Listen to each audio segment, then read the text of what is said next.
지금까지 다주택자들에 대한 규제는 많이 알아봤는데요. 그래도 우리 대다수의 분들은 1주택자이실 거니까 1주택자들이 어떻게 하면 그래도 절세할 수 있는지, 어떤 양도세 부담에 있어서는 조금 혜택을 받을 수 있는 부분들이 있는지 좀 알아봐야 될 것 같습니다. 기본적으로 근데 좀 바뀐 게 있다고 그래요. 그 장기 보유를 하는 것뿐만 아니라 거주까지도 해야 된다라는 규제가 있다고 하는데 그건 어떤 거예요? 예, 맞아요. 7년도 8월 2일 이전에 취득했던 주택에 대해서는 똑같이 동일하게 적용을 하시면 되세요. 2년 이상 보유만 하시면 되시는데 그 이후 취득한 주택에 대해서 무조건 2년 이상 거주를 하셔야 되세요.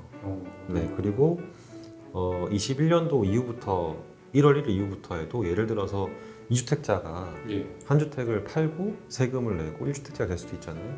거기에 대해서 똑같이 다시 1주택자가 된 그 순간부터 2년 동안 똑같이 거주 및 보유를 하셔야 됩니다.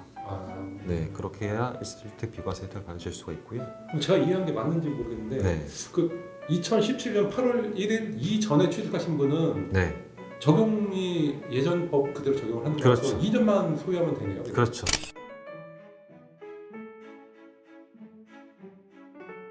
그런 부분도 있을 것 같아요. 내가 서울에서 근무를 하다가 갑작스럽게 지방으로 발령이 나서 지방에 살아야 되는 경우도 있을 수 있거든요. 네. 이런 경우에는 예외를 적용해서 사는 걸로 간주해준다든가 하는 그런 제도는 없나요? 일단은 20년 1월 1일 이후부터 양도하는 분에 대해서는 2년 이상 거주를 한 경우에 한해서 장기보유 특별공제를 80%를 적용을 해주고 있어요.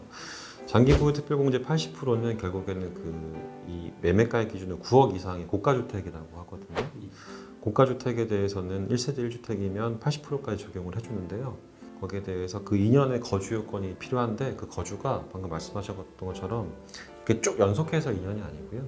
보유 기간 동안에 2년만 충족하면 되거든요. 거주를. 거주를 2년만 하면 돼요? 네네네. 보유 기간 동안 2년만 기산을 해서 2년만 충족하게 되면 80%가 적용이 또 가능해요. 네, 장기 보유 특별공제를 받으려고 하면 네. 그 점유 기간이 따라서 또 계속 공제가 되는 것 같은데요? 네, 맞아요. 네. 올해부터 적용하는 그 내용을 보게 되면 결국에는 보유 기간하고 거주 기간하고 통합을 해서 장기보유 특별공제를 적용하겠다는 내용이 있거든요. 네. 예전에는 그 장기보유 특별공제가 보유만 하게 되면 8% 들어갔었는데 이제 보유 기간 1년에 4%, 거주 기간 1년에 4%씩 네. 이렇게 늘어난다 보시면 되세요. 그렇죠. 예를 들어서 그러면 내가 10년 동안 보유를 하고 2년을 거주를 했다. 그럼 몇 프로 적용될까요?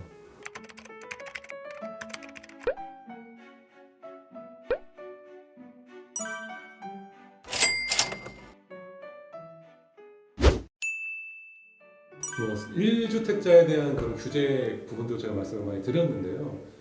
그래도 빼놓을 수 없는 게 일시적 1가구 1주택이잖아요. 예. 이것만 간단히 한번 마지막으로 좀 정리해 주시죠.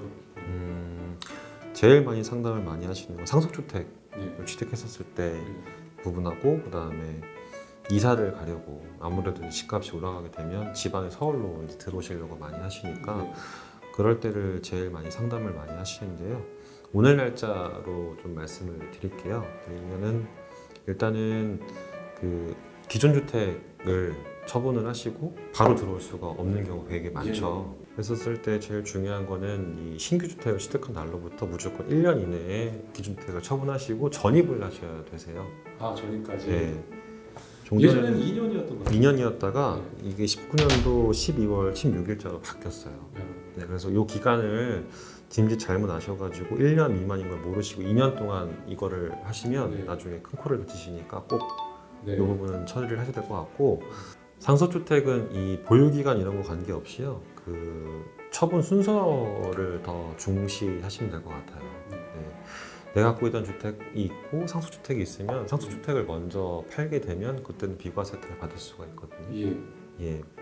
그럼 내가 사는 거 말고 상속 받은 걸 팔아야 되는 거예요? 팔아야 된다는 소리죠. 네. 네, 지금까지 우리 조호경 세무사님을 모시고 양도소득세에 대해서 많이 알아봤는데요.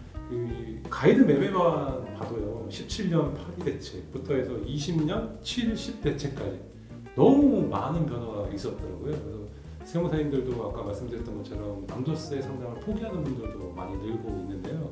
우리 조호영 세무사님이 양도세에 대해서는 그래도 탁월한 성과를 계속 내고 있으시니까요. 여러분들이 양도세에 관해서 궁금하신 부분이 있다고 하면은 우리 조호영 세무사님 찾아보시는 거 또 강력하게 추천드리도록 하겠습니다.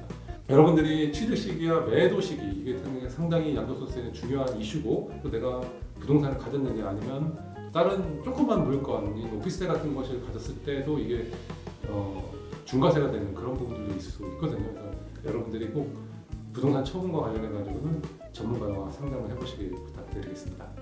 오늘 준비한 내용은 여기까지입니다. 다음에 또 좋은 내용으로 여러분을 찾아뵙도록 하겠습니다.